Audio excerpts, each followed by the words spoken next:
You're listening to Living Full Out with Nancy Solari. As a successful motivational speaker and trusted life coach, Nancy knows how you can live the life you want regardless of the challenges you face. Although she's legally blind, Nancy's mission is to inspire others to overcome obstacles and live life full out. Call in at 800-333-0001 to ask Nancy for advice on topics such as relationships, finances, business, health, and more. Just call 800-333-0001. Once again, that's 800-333-0001. And now, here's Nancy. Hello and welcome to the Living Full Out Show. I'm Nancy Solari, and today we're going to be talking about transitions. There's a lot of life transitions in between jobs, relationships, all live different life experiences.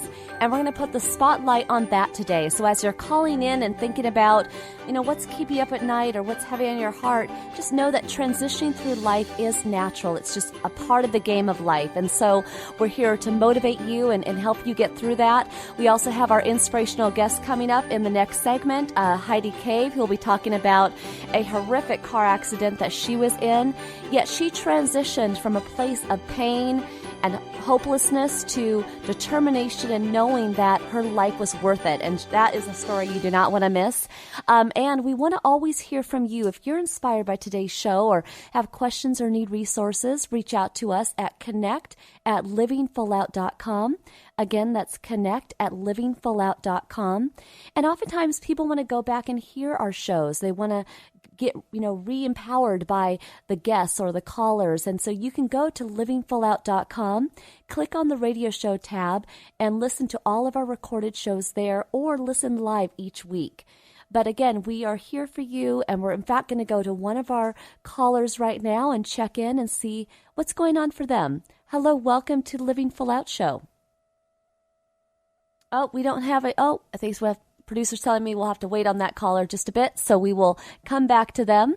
So we're going to go back on to talking about transitions. So the thing is it's important to look at life in the way of not so much a game, although there is the term the game of life, but look at life strategically. So when life gives you those bumps in the road, when it throws you off, you want to get strategic on how you can get back into the game, how you can get back on course. And sometimes that starts with our mindset, knowing that our life is worth it, knowing that there's many more experiences ahead of you to be lived, and that you want to live that life. I think that's one of the things that's going to be so interesting to hear about our next guest, Heidi, coming up in the next segment, because she had the choice to live or not, and she chose to live. We all have the choice to give up, to surrender, or to fight. And I encourage you to fight for what you want in life. As you transition through life, it doesn't always, though, have to be a fight. Sometimes you can transition with ease. By strategically looking at, what you want, you can plan out an action plan of what you want to do to get there. So, for example, when I was beginning to lose my vision, there were several times in which I got concerned. I didn't know, what going blind would look like. I kept telling myself, if it doesn't get worse, if it just doesn't get any worse, I can hang in there. But it did get worse. And I had to strategically find people who could support me, teach me how to use low vision aids, learn Braille, and just learn how to navigate life, not on what I could see, but what I could hear, what I felt, how I experienced life using my other senses. And so sometimes as you're looking to transition through life, you might have to tap into all different senses, not just what you see, not just what you taste or feel, but all of them. Again, we're going to go check in with one of our callers now and say hello to them. Hello, welcome to the Living Full Out Show. Hello, welcome to the show. Hi, thank you for joining us today. Oh, thank you. Well, I was my issue was about when it just seems like in recent years when I call a friend just to chat or talk to them about something. It seems like as soon as I get on the phone with them and I say hi, then they kind of just launch into a monologue and they go on and on and on talking about themselves. And I mean, even if I interrupt or interject, we'll talk about whatever I bring up for 1 minute, and then it seems to just circle right back to them. Now, and I find this is happening like with multiple people, and I don't understand how to engage, friends or even family in having a conversation where you talk, I talk, you talk, I talk. Well, it's interesting because you must be an excellent sounding board. People must come to you and they just give it all up to you because you're very good to listen. You're a good person to take in what they're saying. And that's a positive quality. So don't look at that as a negative, that people want to talk to you and that they feel comfortable being free and expressive. However, I do highly recommend that you claim your spot. Okay, so it's funny, I was smiling a little bit as you were telling me this because I understand. I do have one friend that comes to mind. Literally, we'll have an entire dinner, 2-hour dinner, let's say, and I'll get about 10 minutes. And so I understand. But what you have to do is that's exactly how I feel. Yep. But you have to value your experiences as well. So what I want you to try doing is I want you to next time you have either a conversation on the phone with a friend or you're out at dinner or wherever you are, I don't want you to ask the first question. Don't ask them, what's going on? How's your day? I want you to Don't say, how are you? Well, no, but because you honestly, you're going to open yourself up by asking that question to a long answer. Okay? Exactly. You want to control it with the right statement. So say something like, I am so excited to see you today. In fact, I want to get some ideas from you. I want to get some feedback from you. Control the conversation. Okay? And I'm telling you this from experience because that same friend where I had a 2-hour dinner and I got 10 minutes, I've learned with that friend that when we sit down, we talk about what do you want to order? Great, we got that out of the way. And then I launch right into what's going on in my life. And then when I feel good, maybe 20 minutes, 30 minutes, I pass it over to her. Then she's got an hour and a half, right? But you want to get in the habit of doing that with those friends that you know take that much time. And it isn't that you're being selfish. It isn't that, you're being greedy with time or anything. It's just friendships are meant to be balanced. Now, last final thought here for you. If you are so bold and are willing to really be transparent and honest with your friend, you might call them out on it. Not in a way that's mean, but you might just say to them, I got to be honest. I'm a little bit hurt that the last couple times we've gotten together, I don't know, you just don't seem very interested in my life. I don't feel as though you're interested in my life. Oh my gosh, I am very interested in your life. What's going on? Sometimes people have to be reminded. People have an array of social skills. You're an excellent listener, and that is a quality that should be celebrated. But at the same time, you're also somebody who's transitioning through life yourself, and you need other people to be your sounding board. And so you just have to sometimes be so bold to step out there and just put out there what you need, or put them on the spot and say, hey, we're friends, right? You care about me, I think. I need to feel that more. Either way, you win because you get heard. But you got to go one of those two routes. Right. Okay. Well, thank you. I will think about which route and try it out. That sounds good. Go with whatever one feels comfortable, or maybe try both. They're just different ways to get to the same result. But I know you'll do great. And remember that what you have to say is of value. So don't hold back. Okay? Right. Thank you so much. I appreciate it. You got it. Have a wonderful day. Thanks. You too. Bye-bye. Thank you. Bye. So, transitioning is just one of those things where we have to, again, get strategic. Just like that caller, I gave her some ideas to how she can kind of transition or balance those conversations with her friends.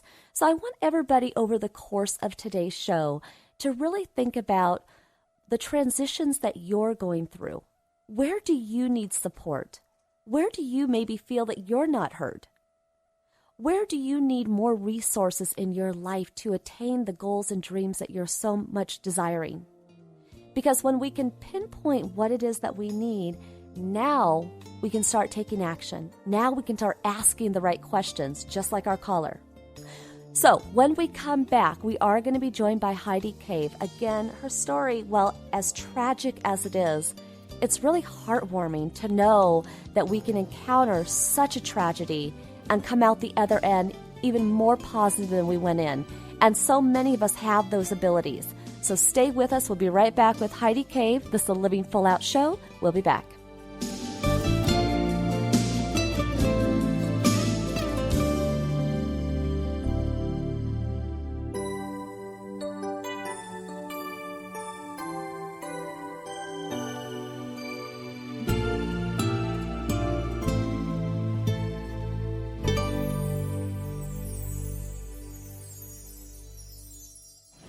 Dad, this is fun. I didn't think I'd like kayaking. Well, I'm glad you enjoyed it, but I think it's time to head back in. Okay. Can we come back? Sure. Tomorrow? Let's check with Mom. Hey, be careful getting out of the boat. It's a kayak, Dad. I'm going to return the kayak. Just make sure you have everything. Yep. Can we walk home? How about a taxi? 233 North Maple, please. It's a short fare from your neighborhood to your naturehood. Visit discovertheforest.org to find a neighborhood park or green space near you. Also, find fun activities to do like boating and biking or camping and hiking, plus much more. It's all right in your naturehood. Best day ever. A public service announcement brought to you by the Ad Council and the U.S. Forest Service.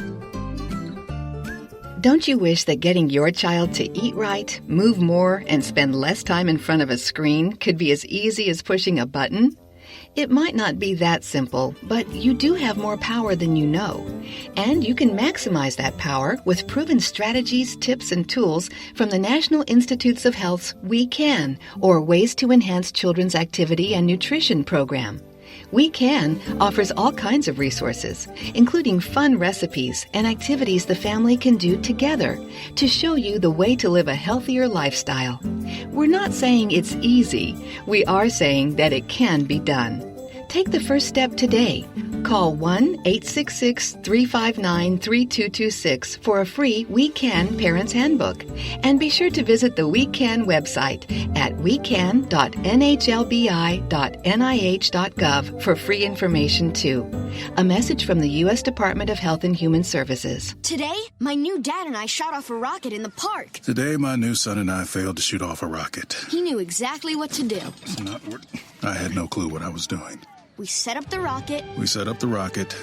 Hit ignition. And then nothing. Sometimes I laugh when I'm frustrated.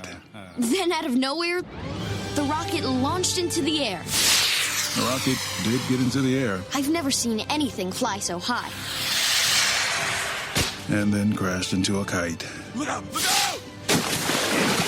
And then the pond. I'll never forget that day. I'll never forget that day, even if I tried. You don't have to be perfect to be a perfect parent. Thousands of kids in foster care will take you just as you are. For more information on how you can adopt, visit adoptuskids.org. A public service announcement from the U.S. Department of Health and Human Services, Adopt U.S. Kids, and the Ad Council. When I was little, I didn't talk for a long time. I liked things to always be the same. Anything new or different would scare and upset me. I was very sensitive to lights and sounds. It was almost like I had bigger eyes and ears than everyone else. So I built secret hiding places where nothing could get in. I didn't like looking people in the eye. It made me feel uncomfortable.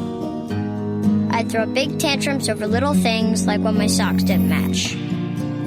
Sometimes I'd do the same things over and over. Until one day, I found out I had autism. My family got me help. Slowly, I learned how to live with it better. You can see signs of autism in children as young as 18 months. Early intervention can make a lifetime of difference. Learn the signs at autismspeaks.org/signs. Brought to you by Autism Speaks and the Ad Council.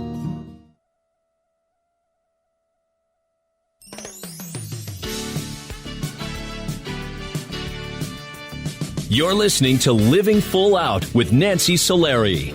A professional motivational speaker, Nancy can help you overcome obstacles and start living full out. Call in with questions live at 800-333-0001. Once again, that's 800-333-0001. And now, here's Nancy. Thank you again for joining us today. We're so proud to have you joining us for the show. And we're about to go into a great interview with Heidi Cave. But today's topic is transitions. It's really important that as we transition through various life moments, that we're able to stay positive, that we have support to get us through. Well, Heidi's story is one that is quite, honestly, it's not even imaginable for me. I can't even imagine being in a car accident where your car catches on fire, you're upside down in the car, you can barely get out, and then all the injuries and all the rehabilitation and recovery that she had to go through. It would be so easy for one to give up, but Heidi did not.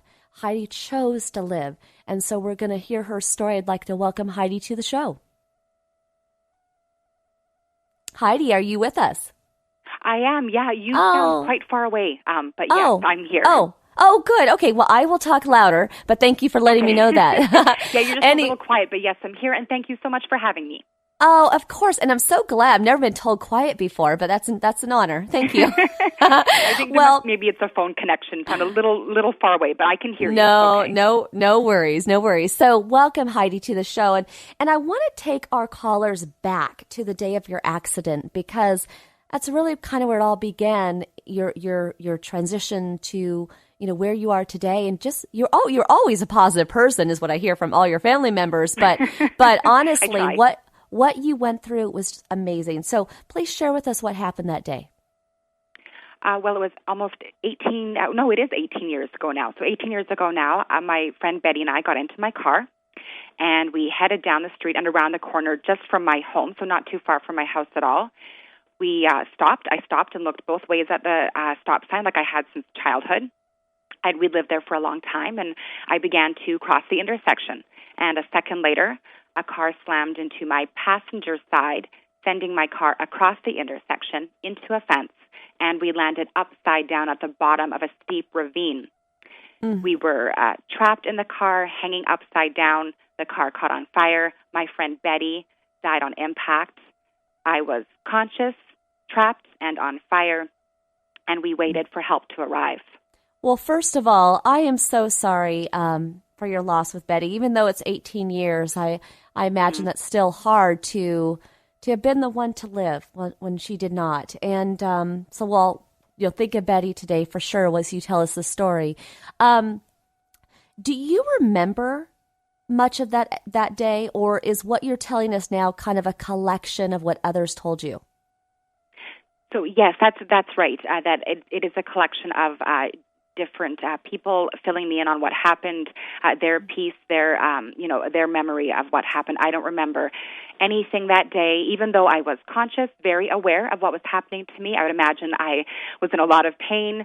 And I was told I was talking to the firefighters, to the paramedics that day, but I have no memory of it. They say that's due to trauma and some heavy medication that you're given when you go to the hospital. It's quite common to not remember something as traumatic as that. So that was my situation. I just have no memory of that day, anything leading up to that day. And even the week prior is quite sketchy. It's interesting. Not all of us have experienced such a horrific accident. We see it on TV, we hear about it on the news. Right. But the thing is to have experienced that. If anybody does witness such an event, it's scary for the victim inside the car, but also the people watching. Now, you had a stranger that came to your help, that came to assist you. Who was that person? What happened? How did they help you? I did. Again, I filled in by everybody else. Like I said, I don't remember, but this kind, good Samaritan made his way down. It was quite steep, the ravine, so people had trouble getting down the ravine, and it had become so dangerous because of that fire. So, of course, people were, naturally reluctant to head down there to try to make their way down, but he did it anyway. He made his way down there, attempted to get us out of the car, but the car was quite mangled, quite smashed in, and there was no way to pry us free, to get us out of there. So he stayed with me anyway, his boots melting, risking his own life, really, as we waited for help to arrive. With the car on fire, how much of you was burning in the car? So, so I was hanging upside down. So it started at my feet. That's where it began. So, and then it kind of, made its way up. It traveled its way up the fire. So, and there was a lot of smoke as well. So I inhaled quite a bit of smoke too. So it began at my feet. My legs and feet were badly burnt. Kept going up about halfway up my torso. So, so pretty much from my torso down, I was quite badly burnt. 3rd, 4th degree burns. And at that point, did they put the fire out, or was it a matter they got you out? Well, they put the fire out, from what I understand. So they put the fire out and then got the jaws of life. I think it actually has a different name now, but that's what a lot of people know it as, right? The jaws of life to pry us out of there. So that's what they used to get us out. It took a bit, but the fire was put out first. Get rid of that smoke that I was inhaling. And, I was in there quite deep, quite trapped. And, getting Betty out of there, of course, and then myself, and then transporting me to the local hospital where I was stabilized, and then moved further out to a bigger hospital that would be more equipped to help me. Mm-hmm. Now, you were in a coma for 2 weeks, is that right? Yeah, a drug-induced coma. So they do that so they can perform all of these surgeries. So much work had to be done on me. So I was in this coma for 2 weeks, and then, and also in ICU for 2 weeks as well in the burn unit, and then moved to the burn unit after my time in ICU after I was, I wasn't quite as precarious, but close to death. In that 2 weeks, I was on the edge. Wow. Between life and death. And there were, many times family, friends were told to come in and say their goodbyes to me too. There was a good possibility that I would pass away, and then I didn't. So, yeah. Yeah, it's interesting. It's just one of those times where, again, only one would be in a coma, hopefully once in their life, if never. And you were. Yeah. Did you hear things when you were in a coma? Were you somewhat alert to what was happening, or no? Or are you completely out of it? Yeah, I think, at the time, I have no idea. I'm in this coma. I don't know that I'm in a coma. It feels like I'm in a very bad dream. I'm in a nightmare. That's how it felt. Looking back, that's what I can see and remember. I do remember hearing people talk to me, in soft, sort of hushed voices, praying. I hear prayers once in a while. Somebody singing to me. Music. I could hear radio stations being switched. I could hear the static and radio stations being switched. It's interesting. I want to know more, and we're going to come back after this break, Heidi. So just we'll just be right back. Everybody with us, Heidi Cave right now. She's telling us about her tragic car accident story. This is a Living Full Out show, but we'll be right back. Stay tuned.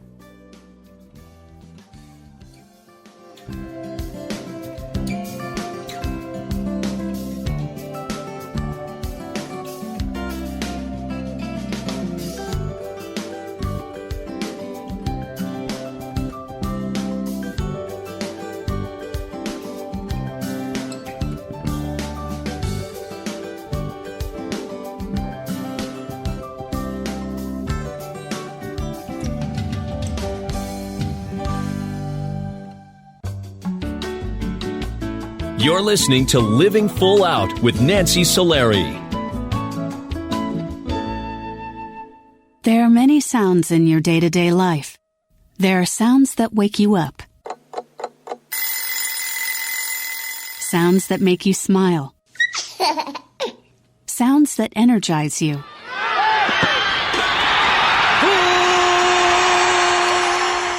And sounds that help you relax. But there are some sounds that can alert you to danger and can help save lives. Wireless emergency alerts, now on many mobile devices, use a unique sound and vibration to bring you information about severe weather events, Amber Alerts, or other emergencies in your area. With critical information from local sources you know and trust, you can be in the know, wherever you are. For more information, visit ready.gov/alerts. Brought to you by FEMA and the Ad Council. Keyboard Cat, Hamilton the Pug, and Toast Meets World. These are some of the internet's most beloved pets. With millions of YouTube views, shares, Instagram likes, followers, and fans across the globe. But what do all these amazing pets have in common? Their stories started in a shelter. Start your story. Adopt a dog or cat today. Visit theshelterpetproject.org to find a shelter or adoptable pets near you. Training that pet to play the keyboard? Well, that's entirely up to you. Visit theshelterpetproject.org and hear more about Hamilton the Pug, Toast, and Keyboard Cat's amazing adoption stories. Start a story. Adopt a shelter or rescue pet today. Your perfect pet is just a click away at theshelterpetproject.org. A public service announcement brought to you by Maddie's Fund, the Humane Society of the United States, and the Ad Council. As an 18-year-old, I let my mistakes kind of take over my life. I was 0.5 credits away from completing high school, and I didn't do it. 10 years later, at age 28, Jackie finished her high school diploma. When I found out that I was pregnant, I know that I had to do something for myself if I wanted to make her a better person and provide a better life for her. My family never stopped pushing for me to be better because they knew what I could become and who I could become as a person. My support team is amazing. The educational director, my sister, and even my 7-year-old daughter has just been more than the support that I could ask for. I've been given an opportunity, and I'm just thankful for it. No one gets a diploma alone. If you're thinking of finishing your high school diploma, you have help. Find free adult education classes near you at finishyourdiploma.org. That's finishyourdiploma.org. Brought to you by the Dollar General Literacy Foundation and the Ad Council. What if I could tell you that a full-blown wildfire was going to occur tomorrow right where you live? Tell you exactly which neighborhoods it would engulf and how fast it would do it. The first thing you would do is talk with your loved ones and make a plan today. It's true, I can't tell you a wildfire will strike tomorrow, but shouldn't you make a plan anyway? Go to ready.gov/communicate and make your emergency plan today. Don't wait. Communicate. Brought to you by FEMA and the Ad Council.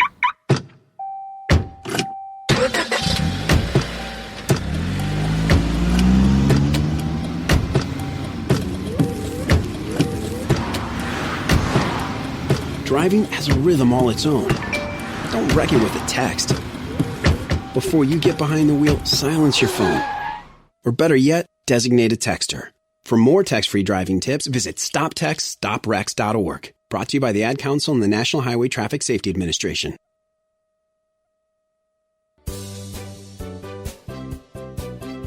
You're listening to Living Full Out with Nancy Solari. As a trusted life coach, Nancy will help you overcome setbacks and embrace all life has to offer. Call in with questions live at 800-333-0001. Once again, that's 800-333-0001. And now, here's Nancy. Welcome back to the Living Full Out Show. I am Nancy Solari, and today we're talking about transitions, all the different life transitions that we go through.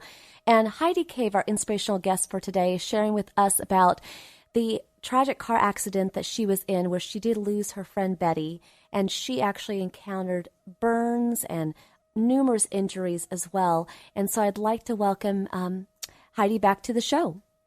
Hello. Hi. Hi. We've all felt like a match and how hot fire is, right? I can't imagine what that must have been like to be in the car, and thankfully you don't remember. But I'm sure you absolutely remember the recovery and the painstaking recovery. Yeah, the aftermath, yes. The aftermath. And I don't know if that's worse or better than the initial burn, but share with us about your recovery. So you're in this medically induced coma for 2 weeks, and then you came out of it. But when you come out of it, are you aware of what's going on? Now you're out of this nightmare, but the nightmare is real. Yeah, yes, yeah, and then it all becomes very apparent. Yes, and real. Real is the word for it. Now, now I felt like I was in this nightmare. I didn't know what was happening, and then you wake up and it's actually, it's a living nightmare. I woke up to the voice of my boyfriend at the time. That's how I woke up. That's how I slowly came out of this coma. It was a bit abrupt, and he was there talking to me. I was crying, sobbing. I was hysterical, and my parents were there. They had trouble calming me down, and he cut through all of that and just asked me, you could die here. Do you want to live? You have a choice to make. And that became very clear. I was confused. I didn't know what was going on. I didn't understand. And then then there was this moment of clarity, and I thought, okay, I have a choice to make, live or die. It came down to that. So I remember saying yes. I wanted to live, and I slipped back into this coma, and then, I eventually again came out of it. But I made that decision, and then from that point on, things did slowly begin to get better. Certainly, I had many surgeries. I woke up to my right leg amputated. That's how I woke up. So, there's this nightmare going on. I'm burned. I've lost my friend, and then I discover that my right leg below the knee is amputated. And then about 2 months after that, they had to amputate my left leg again below the knee. It was just too far gone, beyond repair, and there was not much they could do for me anymore. They had tried to save both my limbs, of course, but it was just beyond salvageable. So there I was, an amputee, a burn survivor, and went through 7 months in the hospital of recovering and multiple surgeries, infections, and just battling for my life. And then after that, some sort of fulfilling life. That's what I was after in the end, And obviously, with what I know about, burn victims is that there's all this skin grafting and just the patience and the time that takes. Where were they taking your skin from other parts of your body? Yeah, so wherever there was any good, healthy skin left, wherever I wasn't burned, that's where they took skin from. So my head, my arms, and my back mainly. And that's really all that was untouched by fire, right? So that was it for me. Mostly my head. Apparently your scalp is a great place to take skin from. So it heals quickly. Your skin grows back rather quickly. So that's what they did. They shaved my head multiple times and took skin from my head multiple times until, there is a point where it's too much and it can go too deep, and then they have to stop, and they took skin from my arms and then my back, and then just take it, stretch it, stitch it to the damaged, burnt parts of me, and that's what ends up saving you, right? So I mean, it's really amazing when you think about it, but also terrifying and gross and everything else to it. It's like, oh my gosh, But at the same time, you got through it. Now, what was it like? Obviously, you had 2 amputated limbs. What was it like having prosthetics for the first time? Tough. It's not natural. They're foreign. It's not a part of you. That's how it felt. You're wrapping your mind around the fact that I no longer have my feet, which is huge and awful, devastating. And now I've got prosthetic limbs to figure out and learn how to use. And it's very slow. It's a very, very slow, painstaking process. So it just takes time. You get up for a few seconds at a time when you get into these legs. They stand you up for just a few seconds, and then you sit back down. And it's that sort of process until you can take a few steps with a walker, sometimes people holding on to you. And it's just very slow until eventually I could make my way to this small loop around the floor of the burn unit. So it's a short little lap that I would do with this walker, but I was determined, and when I could, each day I would get up with that walker, with those legs, and then just take those steps. Mm-hmm. Did you ever just want to take those legs and throw them across the room? I'm tired of this. Oh, yeah. Because I would imagine. I was in a wheelchair, too, when I couldn't wear my legs. I was in a wheelchair, and that was frustrating, too. I just wanted to go. I mean, I was, young, 23, energetic, alive. You just want to get out there and live your life, and I couldn't. I was stuck. I was trapped in this hospital. So, and then by my legs, I felt very, very limited, and that took a long time, to get through. As the skin started to heal and the prosthetics were created and you were getting used to those, the physical starts to heal and take some shape of normalcy, normal life, whatever that would be. Yeah, it's a new normal for sure. Yeah. But how did you heal the emotional? How do you how do you heal that day? I mean, I imagine you were just surviving your own life, let alone the loss of Betty. Mm-hmm. Yeah, and for a long time, that's what it was. I was, in survival mode. You do that. You just survive. You get through these surgeries. You do the best you can with what you have that day. Sometimes it is minute to minute, and it was just getting through in the best way that I could. And then, as I had more time, as the surgery slowed down, it gave me more time to think, to weigh what happened, and then there's the, that emotional side of it, that mental side of it, where I need to figure that out and get through it. And I just did. I mean, it sounds so trite maybe, but the best that I could with what I had, I let myself feel, rather than shut down or bury it. I just let myself have those emotions. If I was sad or angry, I gave into that and allowed myself to go there and feel my feelings, to have those emotions. I think that was very important for me to go through it in the best way that I could. And at the same time, make these choices where, what kind of life do I want? I wanted a full and fulfilling life. That was very important to me. I wanted more than what was going on in that bed. I didn't want to be summed up and defined by what I had lost. That was very important to me. I wanted much more than that. So that's what I went after. So, as much as I let myself feel and have this emotion, like angry, sad, all of that, grieved, so important to do. And at the same time, I had hope. And that's what got me through, this little bit of hope. Sometimes it was just a sliver of light, but there was this hope that it would get better. And that prompted me and encouraged me to keep going. And of course, I had incredible friends and family, and I think that's key to surviving something like this, is to have the love and support of your loved ones.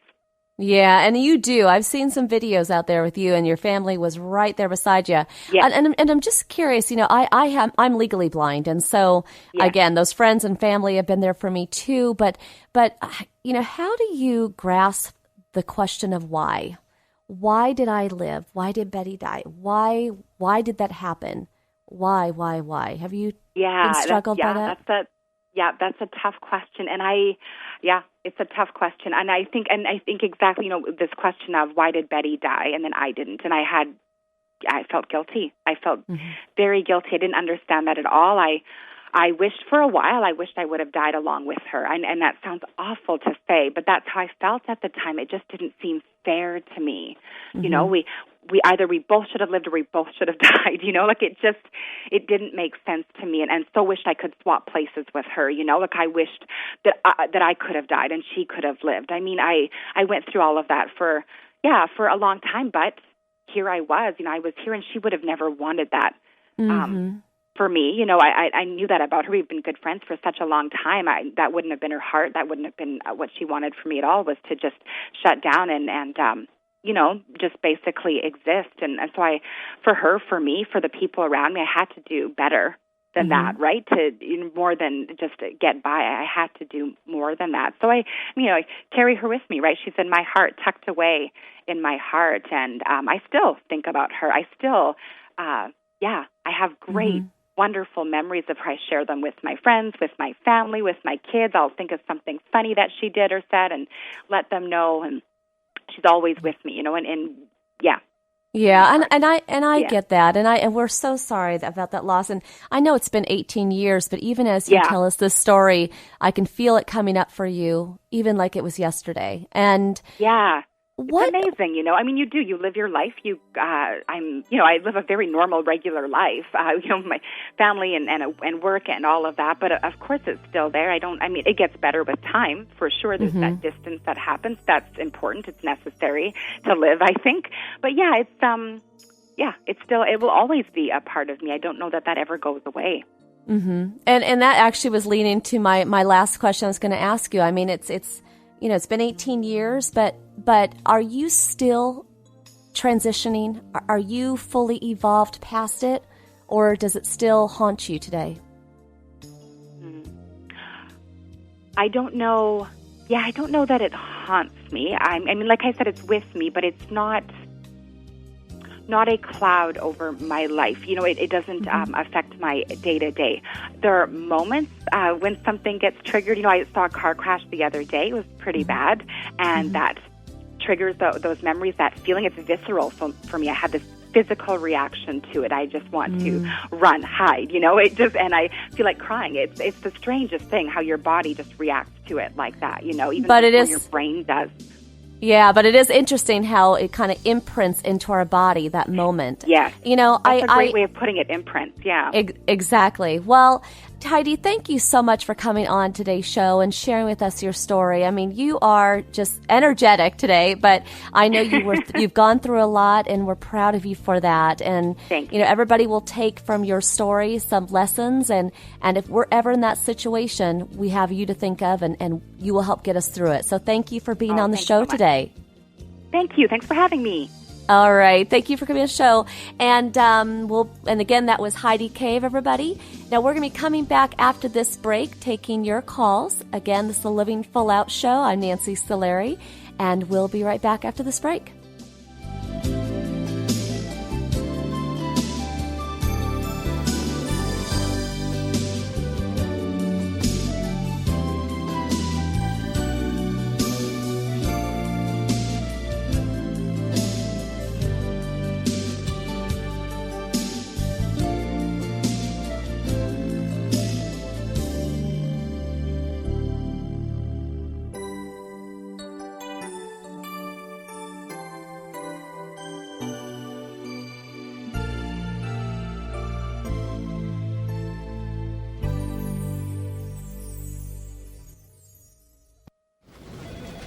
Well, Jason, I've got to tell you, you're pretty much everything this company is looking for in an entry-level candidate. Great. Your resume isn't quite what we're used to, but you've got a fantastic work ethic. Thank you. And I'm impressed by how you carry yourself. So, should we talk about the job? What? The job? Oh, sorry. Yeah, I have no way of recruiting or even meeting you. This interview didn't happen. It may sound ridiculous, and that's because it kind of is. There's a huge pool of talent your company is missing out on. Meet the grads of life. Who are they? Talent worth knowing about. Young adults of unique determination and experience. An ideal fit for your company in an entry-level position, internship, or even mentorship. They might not have every qualification you typically look for, but they're exactly who your company needs. Man, we really could have used him. Don't miss out on a resource many innovative companies have already discovered. Go to gradsoflife.org to learn how to find, cultivate, and train this great pool of untapped talent. Brought to you by the Ad Council and gradsoflife.org. The following message is about Medicaid and CHIP, free or low-cost health coverage for kids and teens. Enrollment is open year-round. Hey, voice lady, give me the mic. Okay. Hey, DJ, let's switch up the music. That's better. So listen up, moms and dads out there. There are these programs called Medicaid and CHIP. They offer free or low-cost health coverage for kids. Things like doctor and dentist visits, prescriptions, and shots are covered. All the stuff that keeps kids like me healthy and in charge. So, as you can tell, a covered kid is a confident kid. And it means confident parents, too. To learn more about affordable health coverage for your family, visit healthcare.gov or call 1-877-KIDS-NOW. That's 1-877-543-7669. Yep, you could do something big for your family today because enrollment is open year-round. This has been a message from the U.S. Department of Health and Human Services. And Sophia. They're gonna jump out of trees. You can't stop them. They'll go down the slide head first. They'll make parachutes out of sheets. They'll balance on things that are impossible to balance on, like the back of a couch or a windowsill or a scooter seat. They'll run with sharp objects. They'll run into walls. They'll climb things that won't hold their weight. They'll put their fingers in places where they could get smashed. They'll drive their tricycles down steep hills. They'll bounce balls off their faces. They'll step on each other. They'll jump on each other. They'll invent whole new ways to put themselves in jeopardy. But one of the most dangerous things kids will do happens while they're sitting perfectly still. Kids who ride in a car without a booster seat are much more likely to suffer serious or fatal injury during a crash than kids in boosters. But amazingly, 80% of all kids who need them aren't in them. After a toddler seat and until they're 4'9", booster kids, and don't let them down. Go to boosterseat.gov to learn more about the importance of boosters. A message from the U.S. Department of Transportation and the Ad Council. Hey, Nick Cannon here. So we all know we've got a lot of talent in America. But unfortunately, there's something else we've got way too much of. Childhood hunger. 17 million kids struggle with it in this country. That's why the Feeding America nationwide network of food banks gather surplus food to give hope to hungry kids and their families. Join me in supporting Feeding America and your local food bank at feedingamerica.org. A message from Feeding America and the Ad Council. We're your pets, and this song's dedicated to those people who don't have health insurance yet. Enroll, we say. We want you to be okay. Enroll, we say. Take care, people, for goodness sake. Health insurance is now affordable and covers prescriptions, hospitalizations, and preventive care. Visit getcoveredamerica.org to learn more. And take care, people. Brought to you by Get Covered America and the Ad Council. Part of life is going through various transitions. Sometimes we're going to be scared. We're going to be fearful. We're not going to know which way to go, right or left or straight. But it's about following your gut instincts, following your passion, getting support when you need so, and being courageous to step forward. That's what Living Full Out is about. And putting together an action plan so that you can transition with ease and know that whatever decision you make, it's not a final decision. It's all about living full out and moving forward every day. You're listening to Living Full Out with Nancy Solari. As a certified life coach, Nancy can help you to overcome challenges and start living full out. Call in with questions live at 800-333-0001. Once again, that's 800-333-0001. And now, here's Nancy. Well, here we are in the final segment of the show. I can't believe it, but that was such a wonderful interview with Heidi Cave. And again, I encourage all of us to go back and listen to it again to pick up those lessons, those nuggets of inspiration. Today, we're talking about making life transitions. And we're going to go to the phone lines now and check in with one of our callers to see where they may need help today. Hello, welcome to the Living Full Out Show. Hi, how are you, Nancy? I am great. Thank you for calling in. What's going on? Okay, well, my daughter was in an abusive relationship, so she ended up moving back home, and she has a baby now from him. But me and my husband, we've been trying really hard to help her out, and a lot of times it doesn't seem appreciated. She's a little bit more critical. And some of the things that she does with the baby, we don't really agree with. So it causes some, issues in the family. I was just wondering, how can me and my husband separate ourselves from being the parent into being the grandparent? Because we're around the baby 24 hours a day. Yeah, I'm really glad that you've asked this question because today we're talking about transitions. And, there's been a lot in your family. And now you would very much like to transition into being a grandparent and just all the greatness that comes with that. You probably at the time when your daughter was pregnant and getting out of that abusive relationship and having the baby and 9 months here after the baby, you were just being a loving parent to your daughter. And trying to help her and guide her and give her support. The problem is that sometimes in life, we have to fall. Not fall hard, but we have to get to a place where we have to fight for ourselves, for our own life. And I'm not saying abandon her. I'm not saying that at all. But I'm saying that in some way, you have to get her out of feeling so comfortable and so reliant on you that she can move herself, transition herself into a place of being more independently stable. And that's going to be in a lot difficult. That is difficult. I mean, that's the number one question. And you can't necessarily pull the rug from under her and just, you don't want to abandon her. But I think it has to start in a couple subtle ways. And you could help her. You could help her. Maybe there is either some housing that's not too expensive that she can get in an area. Maybe it's not in the same neighborhood you're in, but it's a place of her own. Maybe there's a way that together you and her can creatively find additional child care, so that you can even get back to your life, right? So you get back to your friends and doing things that you want to do. And sometimes she makes you feel guilty for saying I need a break.